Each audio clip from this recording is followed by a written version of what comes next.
Good morning, my friends. I just thought that I'd come and hang out with you just for a minute. I want to show you now. See, um, I'm looking at a notification right now. It says Sue Brown commented, "I hope you think to video the process of making your bowl cozies." So that was one of my little comments underneath my video that I made yesterday. I've been making some of these. Made this one this morning, of but and so see, these ones here are matchy on the two sides, but then on the other two sides they're different. But but I just wanted to show you. I got this here is a pretty bowl. It's very pretty. Thrift shops find, and see, that's one size of a bowl. See how it fits in there so nicely? This here bowl, I just had to have this one. It's porcelain. It's old as Methuselah, and it's like all chipped up and stuff. But it says Nevco, made in China, 1765-6. But I just love it because it's old. But look and see, now that's bigger. That fits in there too. See? Now this bowl is like a flat cereal bowl, and that's a dollar tree find. But see how that one fits in there too. So even though all of my bowl cozies are the same size, most any kind of a little bowl that you might use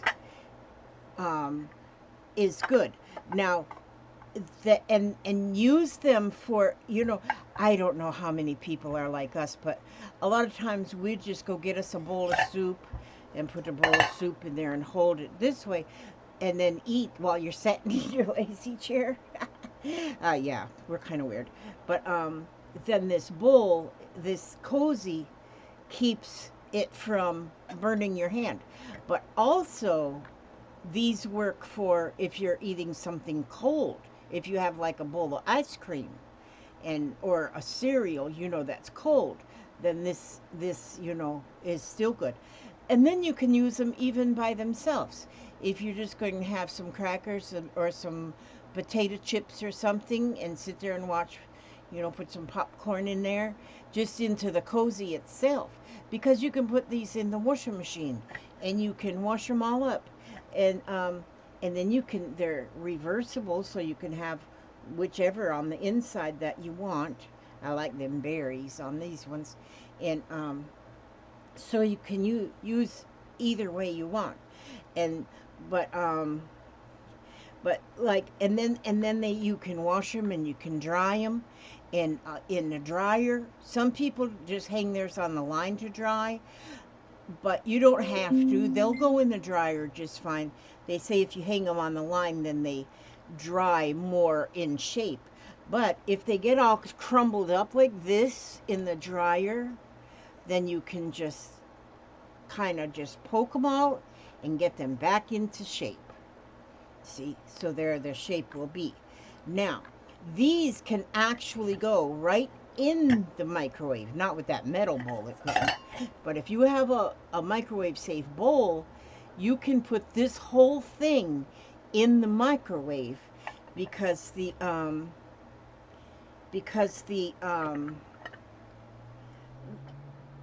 batting that I use, let me see, I'm going to make one now out of this fabric and this fabric. That'll be pretty. So I got 10-inch squares right here, and the batting that I use is this here. Now this batting, I cut the squares are 10 inches square, but I cut the batting to 9.5 inches square because you don't need them a full 10 inches. So 9.5. But this batting is oh, where did I put my little bag? Okay, see, this is called, it's microwave safe, wrap and zap 100% natural cotton batting.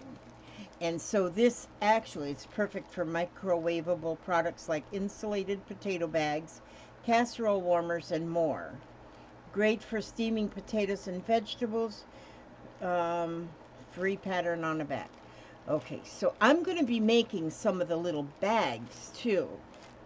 The little bags that you can put in a potato in and then bake a potato. I'm going to be making some of those as well. But right now I'm just working on some of the bowl cozies. And but that is what this is. Now some tell me that you can use any kind of 100% batting. I have 100% cotton batting, but you got to be careful because some batting has got, to keep it from stretching, they put like a scrim inside of it. There's like a liner inside of it somehow to keep it from stretching. And that stuff, that if it's got that scrim, I think that's what it's called, then that is not, you can't put that in the microwave if it's that kind. So you might have a cotton batting, but it's got that scrim in it, you can't use that. But it has to be pure 100% cotton before it can go in the microwave. And so, but this, like I say, I use that, it's by Pellon. The Magic in the Middle. Wrap and Zap is what this is called. So that's what this is, what I put in mine. And so I'm going to show you how I make mine. Now, like I say, these are 2 pieces of 10 by 10. One for the top, one for the one inside, one for the outside. So I'm going to turn that over, and I'm going to take my like I say, I just cut the batting to 9.5 by 9.5. So it's a little smaller than the outside. It just makes it, and you can make them the same. They can all be 10 by 10, but I 10 by 10 and 9.5 by 9.5. So I got a 1/4 inch all the way around. So what we do first with this is we're going to sew it like an X across and across. And so you can take your ruler. Let me see if I got a longer ruler here. And you can actually draw a line to follow. To make sure you got your X right in the middle. If you don't have your X right in the middle, it's no big hairy deal, long as you got an X. But if you put if you draw the lines and give yourself a little bit of a thing, a little bit of a help there, to a line to follow, then when you're done, your X will be right in the middle. I have made some just for myself that I didn't put a line, I just did the stitching, and my X isn't exactly in the middle, you know. So yeah. They still work though for what we want them for, because we use them all the time. I keep a stack of them in the kitchen. Well, I think I got 5 of them in there, but we always use them, because some might, you know, you might slop your soup. We slop our soup, you know, we're kind of sloppy. And so that's a good thing about these things too, is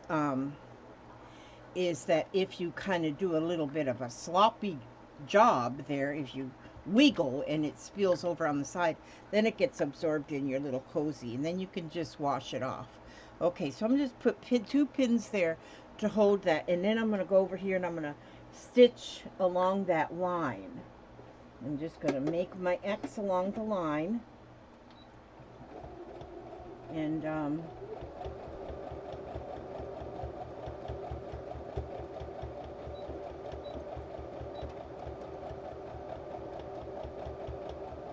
we are, X marks the spot right there.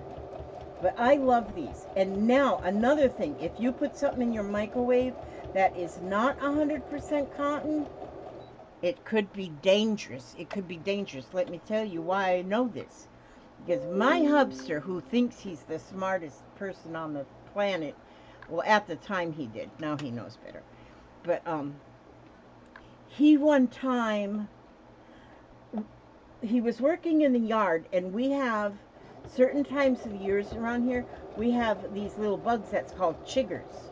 They're really, really little, and they get like, especially they'll get around your ankles, you know, where your socks are or whatever, and they'll bite you, and it's like you can't never get them suckers to quit itching for the rest of your life near about it.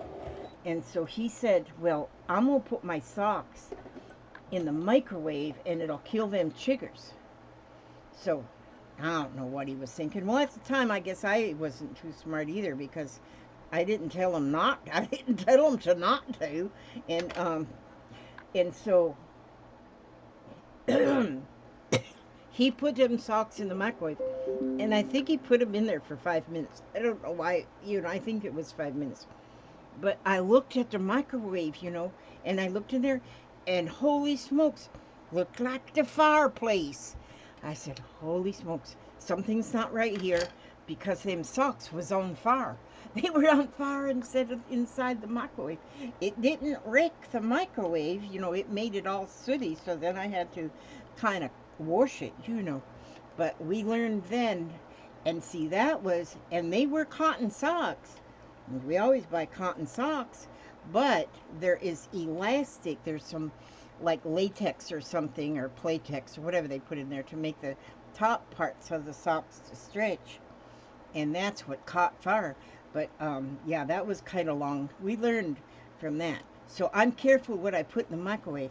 But you got to use 100% cotton fabric, and 100% cotton fabric, and 100% cotton batting, 100% cotton thread. So you got to have that cotton. Got to have cotton. Cotton's important in this process. So now I've got my second piece, and I've got that ready to go on the stitcheronio here, and get it a little bit, and I'm gonna go right on down the line. We're just gonna be stitching, and I am one who just uses, well, very rarely do I change the thread on my sewing machine, because I use a beautiful multicolored thread, because it's my signature thread. But if I don't use multicolored thread, if I need a solid color thread, well, then I use purple. I don't know why purple, but I use purple because I love purple. And I don't know why I love purple, but I do love purple. Maybe it's because I'm part unicorn, I don't know. But anyway, if they had glitter thread, I'd use it. Neon, oh my gosh, do I love neon. Neon, glitter, all that kind of stuff. I would be putting even bling on my bowl cozies if I knew that it wouldn't catch fire. And so now, if you do make these and you don't use 100% cotton, I mean, you can go ahead and do that, but do not put them in the microwave. That means you would have to put your bowl of whatever you're heating in the microwave, take it out of the microwave, and put it in a bowl cozy. So if you do have one, or if you have one that you maybe bought at a craft show or something, and you're not sure if the batting is 100% cotton, if you're not sure, well, then don't put it in. Don't put it in your microwave, and just have it right next to your microwave, so when you take the bowl out with pot holders or whatever, that you won't burn your little fingers. But I wouldn't put it in the microwave if I don't know that it is 100% cotton. So now I'm going to take, I've got that stitched. I've got my X across. X marks the spot right there. And there. Now I'm going to fold it half in two. Fold it right half in two, and get them corners lined up now. See, I'm usually not all crazy about making things match up, but I am making these corners match up right here on these while it's sewn folded half in two. Okay, so what I'm going to do now is I'm going to take my, I'm using my wooden measuring stick because I can see the inches on there so nicely. And so I'm going to measure 2 inches down. Some do a little bit differently on the size of this dart. This is what this is going to be, as a dart. But I go 2 inches toward the center of the bowl and 1 inch on this outside one. So I'm going to make a little mark here that shows me the 2 inches, and then I will go right here and make a little mark that shows the 1 inch.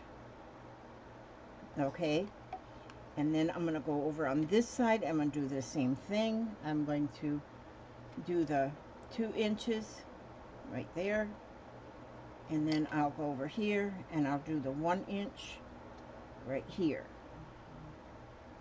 Okay, now I'm going to stitch. I'm going to stitch from this spot to this spot, and that makes a dart in the center. That is what's going to start your bowl shape. And so we're going to just sneak over here to the sewing machine, and we're going to make our little stitch row. Make that dart right there, go from that 1 inch spot to the 2 inch spot, and then we're going to go across over here to the other side, and we're going to go this one time, it's the 2 inch to the 1 inch. Just go. You can draw a line there too if you need to, but it's a short enough space where you can see the dot here and the dot here. So now once you got those 2 darts done, then now fold your fabric. See, you're already getting that little bowl shape here. So now you want to fold it the opposite direction, and we're going to do the same thing here. Now make sure your corners are lined up there. Make sure your corners are lined up, and then make your marks. You know what, I'm going to put just a little pin in over here too, just to make sure my corners stay marked up. Look at here, there's my line I drew and my line I sewed. I didn't get that exactly straight, but hey, close enough for this one. I didn't get exactly straight either, but hey, I do the best I can for, I'm old. Well, you know what? I'm not really old though. Like I said yesterday in my video I made yesterday, my grandson, he gave me the best excuse. I love it, because we were over going to the thrift shop, and well, you know, I got to step up this step, and I got my cane, and I'm trying to, and he's having to hold the door for me. Well, he didn't have to, but he did. And I said, you got to just excuse me for being slow because I'm just so old. And he says, oh, no, you're only 21. You're only 21. I said, well, thank you. He goes, yeah, and you just turned 21, so you're just now old enough to drink. And so the problem you have right now is you've just had too much to drink. You're only 21. I said, wow, I like that. So from now on, I'm only 21, and I just got old enough to drink. I don't know what I'm drinking yet. I gotta figure out what I'm drinking. Brandy, scotch, what else is there? Rum. But anyway, yeah, I'll just pretend that I'm drunk. I ain't old, I'm just drunk. Don't worry, I'm not old, I'm just drunk. I kind of like that idea. I think that was a great idea. Great description. So now I made my little darts lines there, and I'm going to make my little dart there. Okay, did that row of stitching there, and then I'll go right here, and I'm going to make me another row of stitching right here for another little dart. And now pull my little pins out, And you can see now, you can already see the shape of your bowl is already there. So then now what I'm going to do, cut my strings off. I could leave them threads in there, but I save threads. I save threads for another project I do. As I got a little jar down there, and I drop my threads in there. Okay, so now what I'm going to do is I'm going to cut these. I'm going to cut them little triangles off. See, I got a whole stack of them right there. I don't know. I'm going to do something with them too. But see, now just cut those off. And some people don't cut them off, but I cut them off because it just makes it, everything just lay flat. See, so on the outside of the line, don't cut the inside of the line. You'll be in big trouble. And so there, we just cut those off. See, there we go. Now we got to do the inside. Now, if I was professional, I would have already done this side and had it done so I could just carry on. But I'm not professional. I just work as I go. I just go as I go, you know. Just, I don't plan nothing ahead or nothing. Nor nothing. I don't plan ahead nor nothing. And so I'll just go ahead and pin that. Pin this. See, I got my corners lined up. So I'll go ahead and pin that and pin that. Okay, and now I'm going to go ahead and mark again my my sizes here. My 2 inches from the edge out here to the fold, 2 inches, and then I want 1 inch from the fold to this outside border. Okay, and then I'm going to go over here on this side again, and I'm going to go 2 inches, 2 inches, and make my little mark.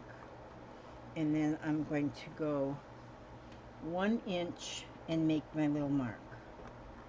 All right, so we got them two down, and we got them two down pat right there. Now I'm going to go and I'm going to stitch these. And okay.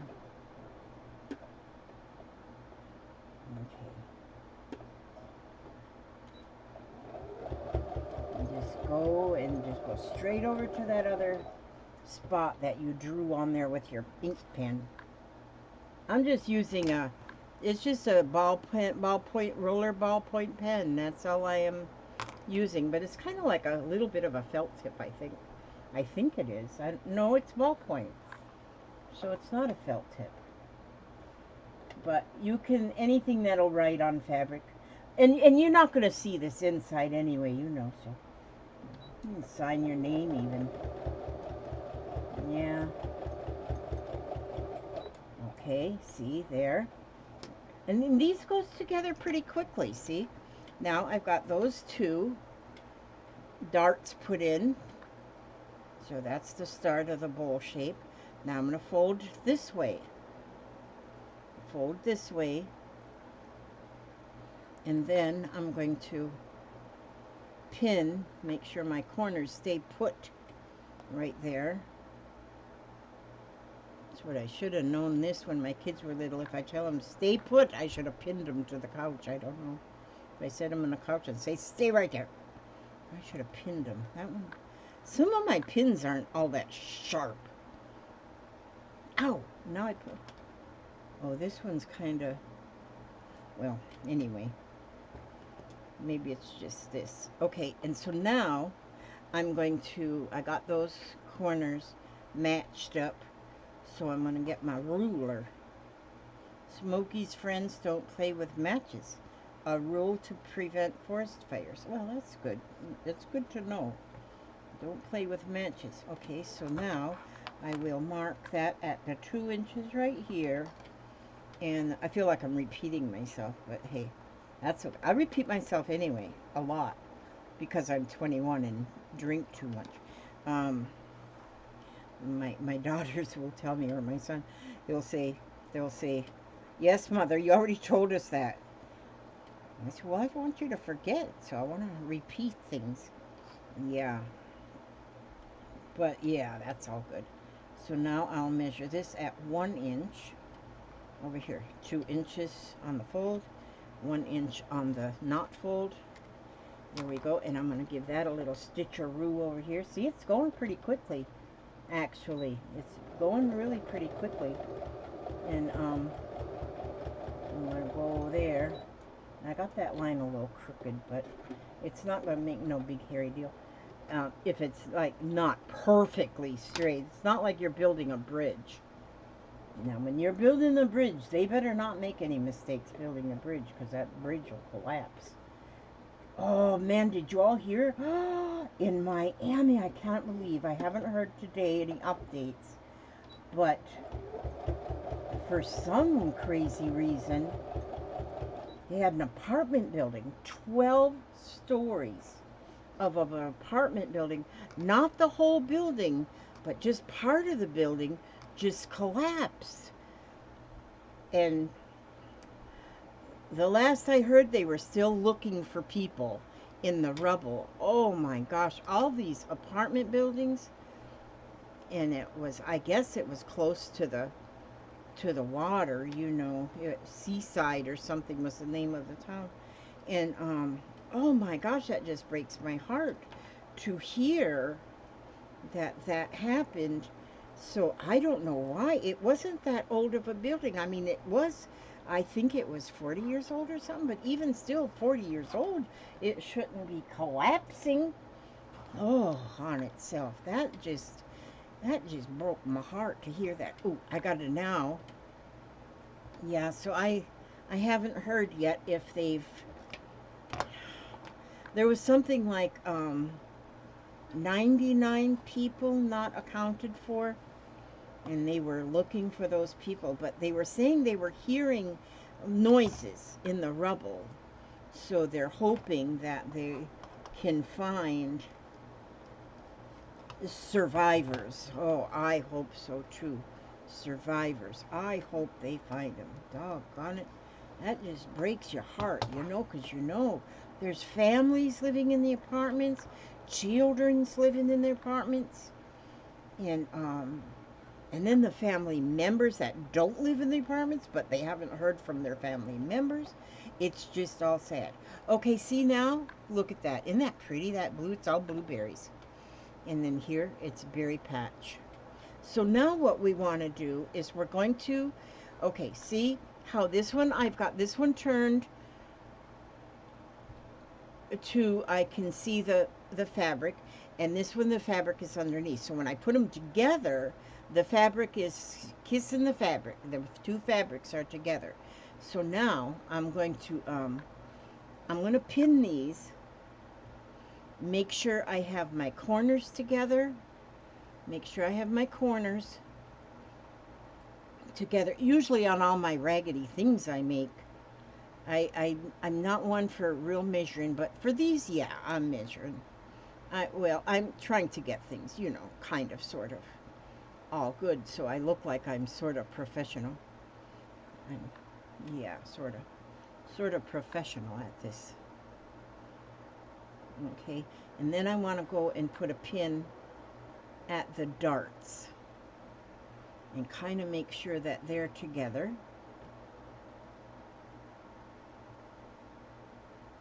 And some of these pins just are not sharp. Okay, let me put this one in here. Oh, that one just slid in like goose poop. Let's see now. I did not say that. You just was hearing things. Okay, now. Why do some of these pins not want to go in? Now that one just wants to bend. Oh, well, it's in. Okay, it's in. Okay, now, do I got all them done up? No, I got to put one on this one too. I'll make sure I have all my pins in to make sure everything stays put.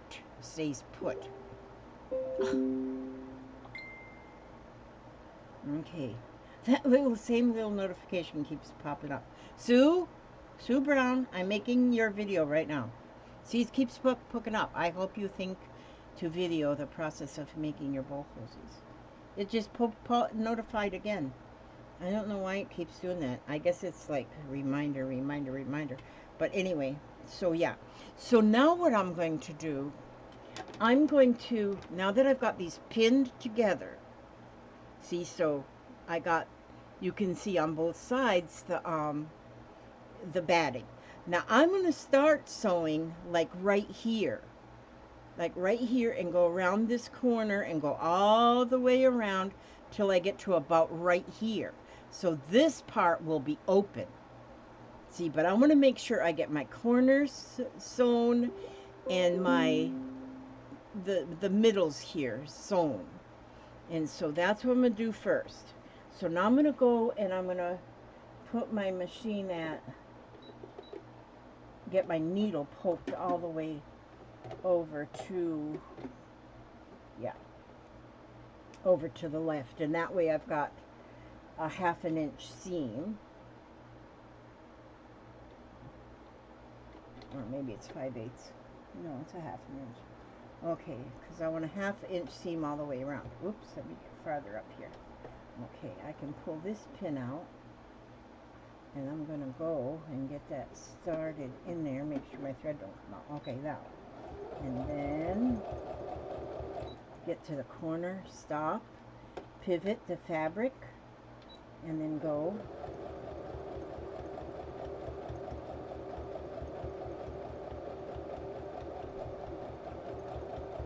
Kind of slow. I'm a slow sewer because I put it on a slow stitch, and so that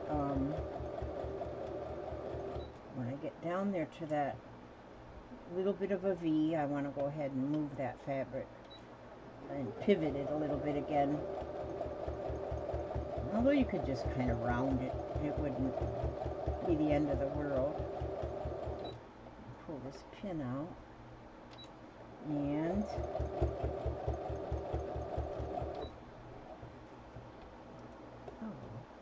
ow, I guess I could clip these instead of pinning them. I could use my little clips. I keep forgetting I have those little quilting clips, and they work just as good as the pin, and then you don't poke yourself.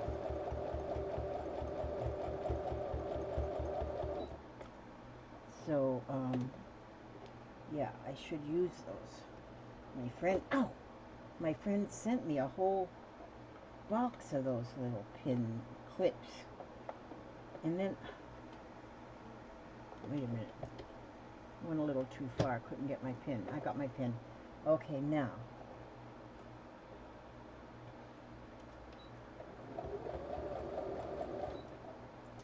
and then pivot a little bit there, and then here we go up to the next corner. We're like running the bases here. We'll make a home run. Okay, pull it out. We're on second base. And I think we're on third base. And then, no, we're on second base. Yeah, okay, we're on second base. And then here we are. We're running to third base now. We're running. We're running to third base. Okay. And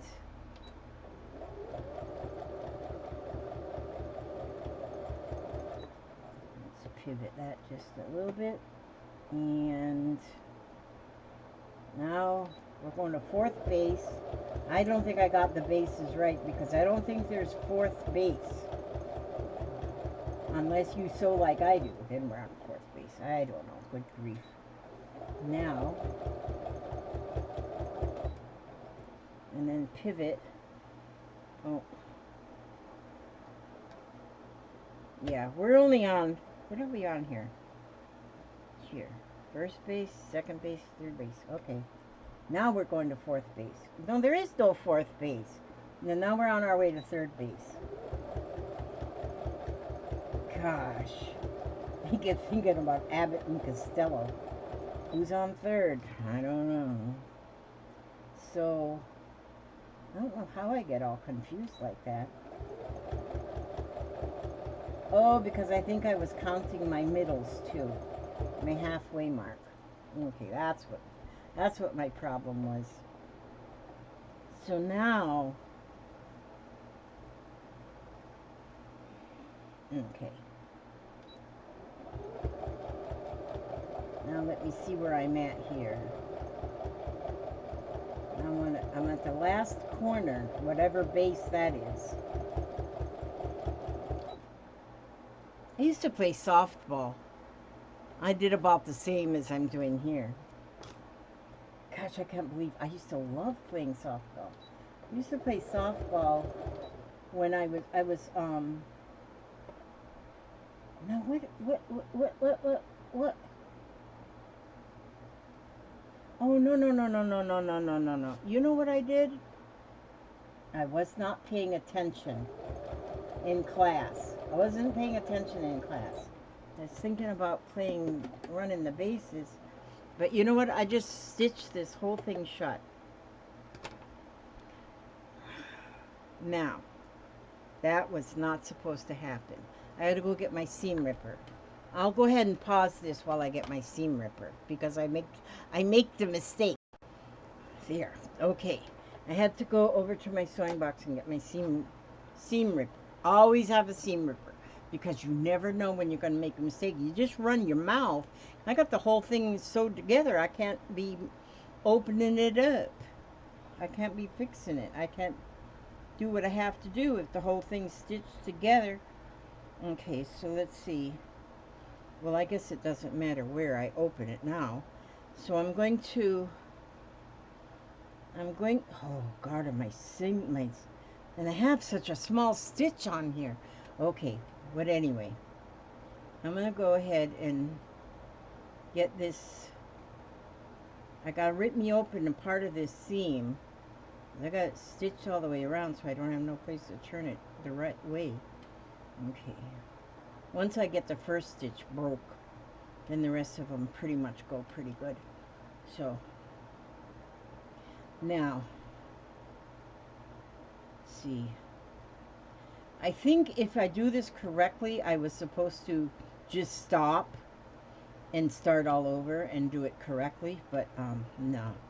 I don't do that. I don't edit. I don't do any of that stuff. Some people are so good at that, editing and doing everything so professionally.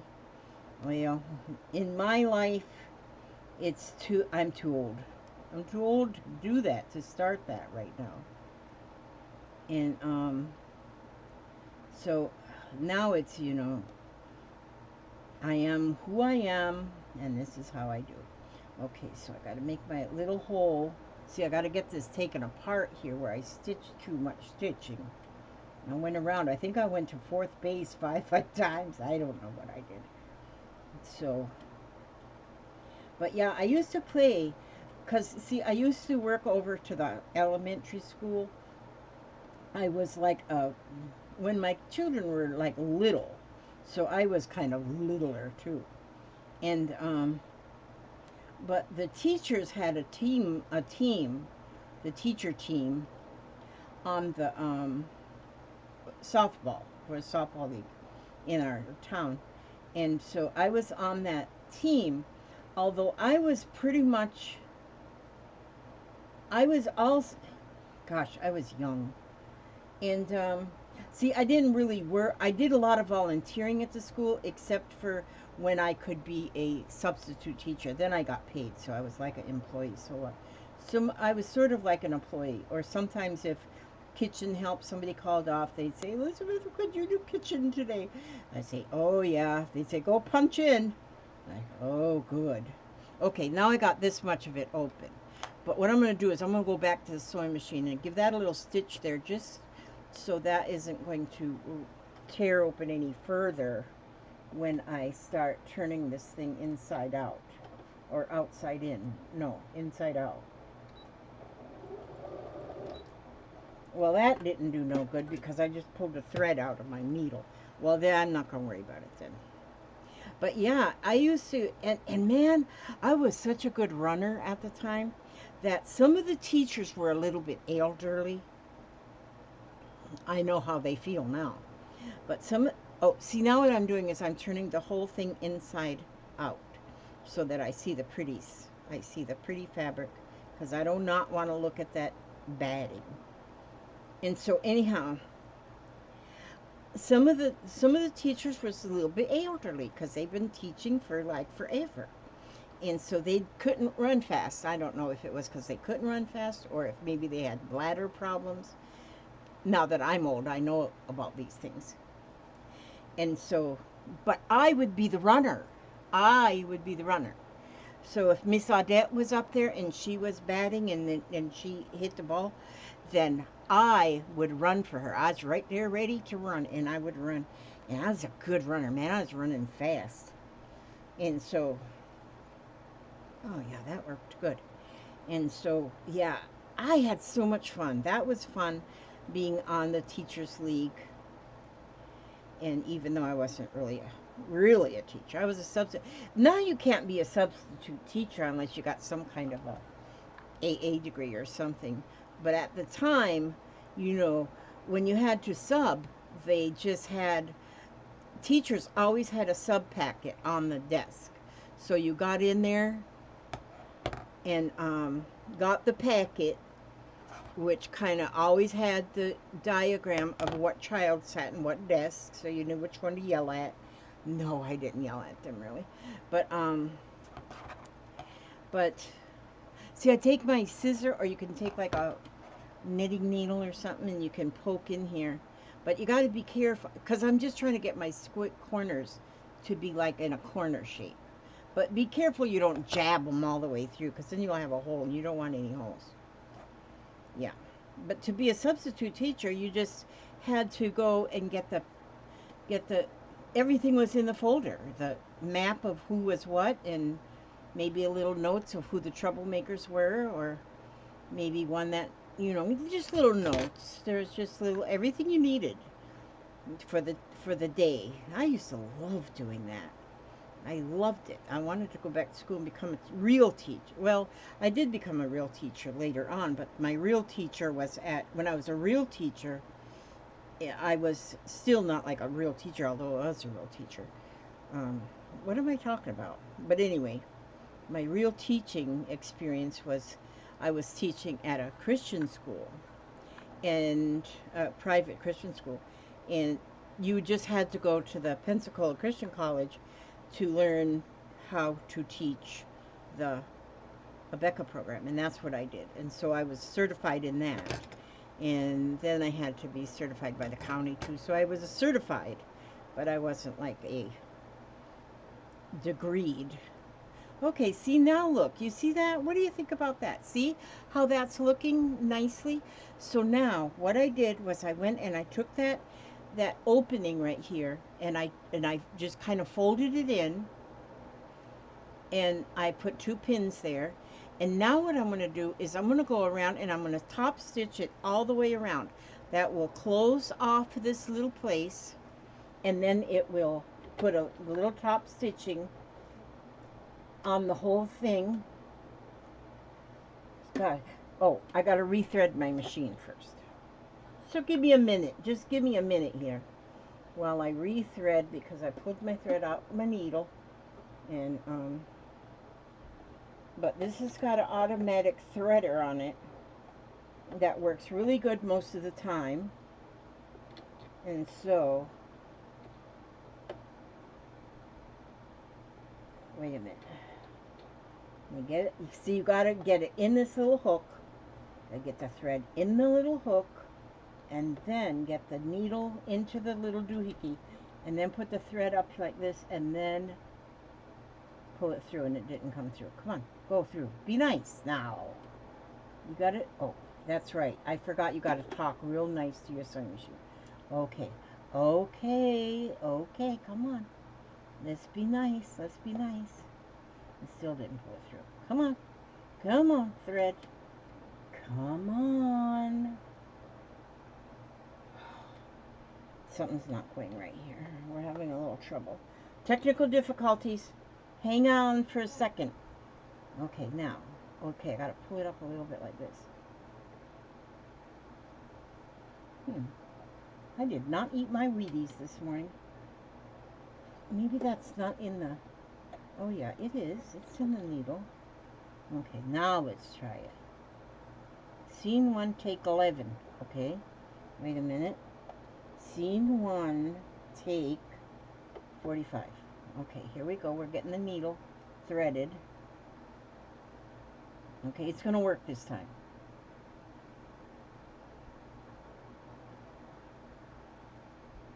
No, it did! Yay! I am so excited. There we go. It did work that time. Now I got my needle in my thread. No, I don't have my needle in my thread. I have my thread in my needle. Okay, now I'm going to, there we go. Now we're cooking. This is the last step, you guys.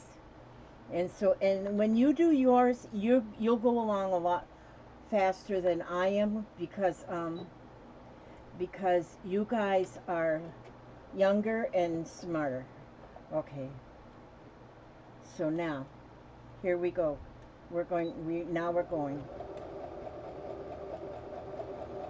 Now this time I do want to go all the way around. I don't want to leave no opening, because I'm shutting the opening, sewing the opening now. There, now.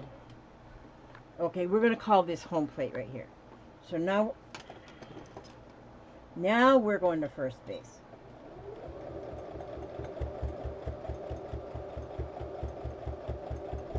I have to be real quiet and pay attention. I have to pay attention in class. I'm the teacher and the student right now. So I got to teach myself how to do this correctly. Because I'm the teacher and the student in one. There we go. Now see? Now we're on whatever base that was. Oh, Papa, God, jeez. One of these days, I'm going to sit right here and have a heart attack. I think I'm going to put a cowbell on you. That's what I need to do, Papa. Put a cowbell on you so I can hear when you're coming around the corner. I just stick my fingers up around it so you can't hear it. Ah. Yeah. Okay, then. Okay, now then.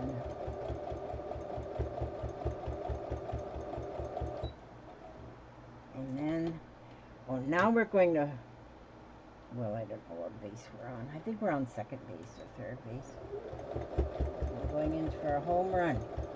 No, we're not going in for a home run. We're going in, now we're going to third base.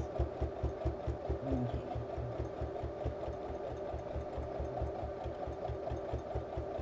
And so then we're just stitching right along here.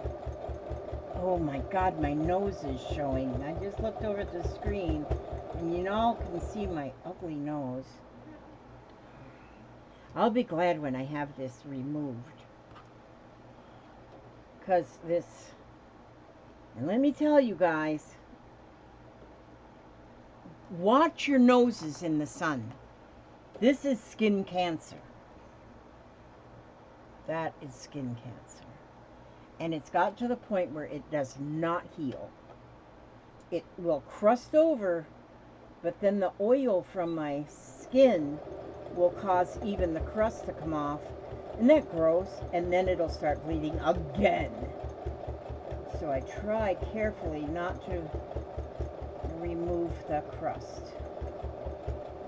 It just crusts over. It doesn't even scab. It just crusts.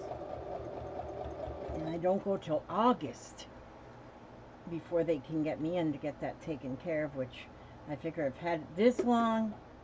I can wait a couple more months. But anyway, I don't like to show my nose anymore because it's very gross. And I may not want to show it after the surgery either. Well, I don't call it surgery. I don't call anything surgery unless they got to really cut me open. So I don't call it surgery. I just call it a, it doesn't seem so bad if you just call it a procedure. So I'm going to have a procedure done so where they'll take that out of there. But anyhow, there is my bowl cozy. Look at that. All the blueberries on the front and all of the berry patch and cherries and stuff on the back. And so there I am with another bowl cozy. And so, although now 49 minutes is what it says I was on here. And maybe it would be that long. I'm a little, well, I had to fix my seam too. So you can make one in 30 minutes. Cut the fabric, cut the batting, and get it all stitched together. And see, and so you could have it either direction because it's the same on both sides. And like I say, when you wash it and dry it, just pull it out of the dryer and just kind of stretch it out. You know, I like the berries on the inside, I think. Isn't that pretty? I think it's very pretty.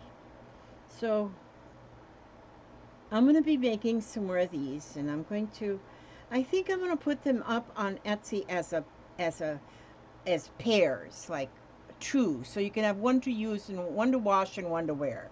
Because you could use these for a hat if you wanted to. You could put these on as a hat. But, I'm just kidding. Only weird people would use it for a hat. But I am going to be putting these on Etsy, but you see how I stitch them, so you know if you're looking on Etsy what you will see. Because I'm deciding I'm going to get brave enough to put more things on Etsy. And, yeah. See that scar right there? That's where I got in a fight with a bear. Not really. That's where they took off one cancer on my arm. So, and it left me a scar. I've never had a scar for anything before. But anyway, yes, watch out for the sun. Good grief, that sun can be so horrible.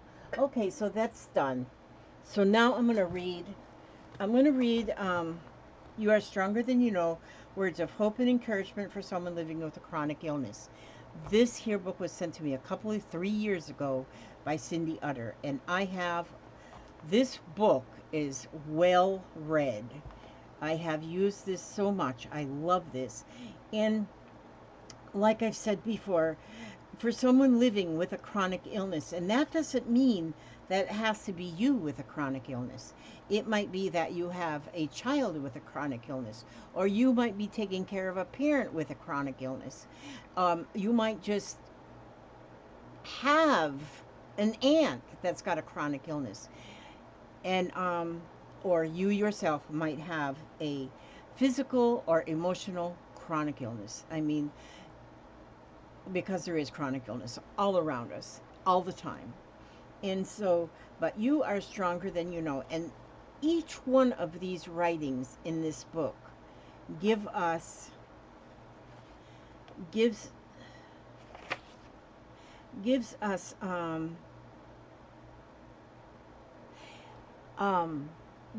encouragement. It gives us encouragement, which we need. Let's see, what should I read? Oh, here, I like that porpoise or dolphin. I don't know the difference between a dolphin and a porpoise. It says, you're making progress with every step you take. So let's see what that says to us. There are times in life when everything seems to fall apart. Tears and a million pieces of your heart are all that you have to offer, and not enough time has passed to start the healing program. You long to be rescued from the hurt that is deep inside of you, but you know that you can't escape it that easily, yet somehow you take a single step forward. It's just a small one, but it is a step. And as the days progress, you will take more, some without even realizing it, until you've taken enough to look back and realize that you have moved forward along the way. You will have picked up some of those broken pieces of your heart and put them back together again. Even though it's hard to imagine now, you will be stronger and braver than before. And this was written by Cody Cohell. Do you know, as I was reading this, I thought about a friend. And this lady friend is taking care of her husband who has dementia or Alzheimer's or some kind of a memory disorder, which is getting worse as days progress. He's getting worse off.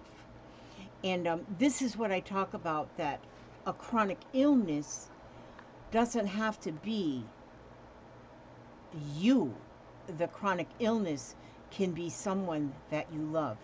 And yes, it tears your heart to pieces. I've been there, done that.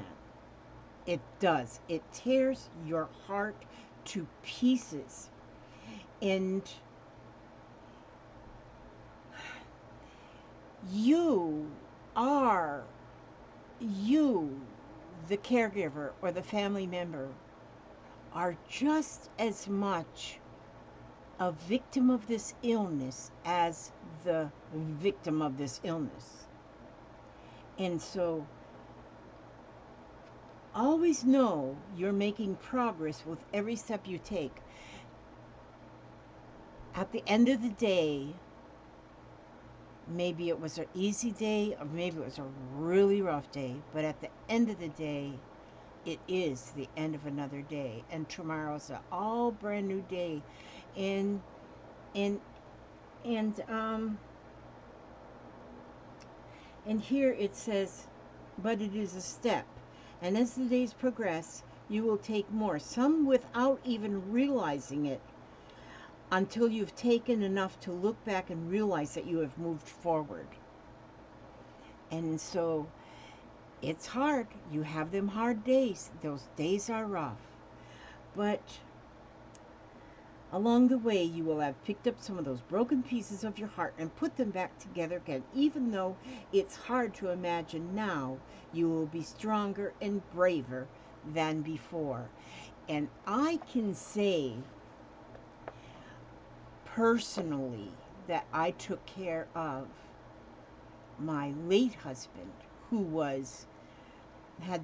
he had early onset Alzheimer's disease, and it was sad. My heart broke, but I did it one day at a time. I took care of him, although I was young, much younger at the time, because I was only 48 when he passed away.